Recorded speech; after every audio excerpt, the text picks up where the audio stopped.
शहराम पूरी रात बेचैन रहा। फरियाल उसके पास थी, लेकिन फिर भी उसे लग रहा था जैसे दोनों के बीच दूरियां बढ़ती जा रही हों। उसके दिमाग में बार बार वही मंजर घूम रहा था जब उसने फरियाल को फेरोज के साथ देखा था। उसे डर सताने लगा कि कहीं वह अपनी मोहब्बत फिर से ना खो दे। अगली सुबह फरियाल ने महसूस किया कि शहराम पहले जैसा नहीं रहा।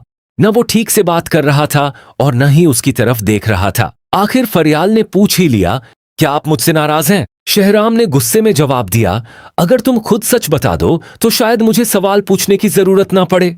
फरियाल समझ गई कि शहराम ने उसे फेरोज के साथ देख लिया है, लेकिन वह शांजे की वजह से खामोश रही। यही बात शहराम के शक को और बढ़ा रही थी। दूसरी तरफ शांजे अपनी नई नौकरी के पहले दिन बहुत खुश थी, लेकिन जीनिया उसकी खुशी बर्दाश्त नहीं कर पा रही थी। उसने ऑफिस में शांजे के खिलाफ अफवाहें फैलानी शुरू कर दी कि वह मानसिक रूप से ठीक नहीं है।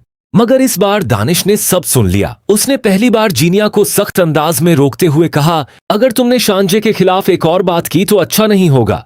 उधर सीरत बेगम भी अपनी गलतियों का नतीजा भुगत रही थी। उन्हें पता चला कि जिस बड़े कॉन्ट्रैक्ट पर उन्होंने भरोसा किया था उसमें उन्हें भारी नुकसान होने वाला है। ऊपर से बैंक का नोटिस भी आ गया कि अगर जल्द पैसे जमा ना हुए तो उनकी जायदाद जब्त हो सकती है। अब उन्हें एहसास होने लगा था कि उन्होंने रिश्तों के साथ साथ अपना सुकून भी खो दिया है।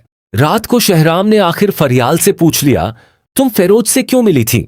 फरियाल कुछ देर चुप रही, फिर उसने सच बता दिया कि वह अपने लिए नहीं बल्कि शांजे के लिए फेरोज से मिलने गई थी। वह सिर्फ यह जानना चाहती थी कि फेरोज सच में शांजे से मोहब्बत करता है या नहीं।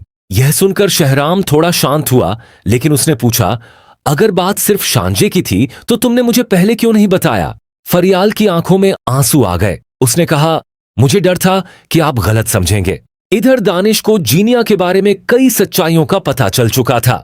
उसे मालूम हुआ कि जीनिया ने पहले भी कई लोगों को अपने मतलब के लिए इस्तेमाल किया था। अब दानिश समझ चुका था कि जीनिया हर बार मासूम बनने का नाटक करती है। दूसरी तरफ फेरोज ने शांजे को एक कैफे में बुलाकर कहा, मेरे माजी के कुछ लोग वापस आ गए हैं। मुझे डर है कि अगर तुम मेरे करीब रही तो तुम्हें भी नुकसान पहुंच सकता है।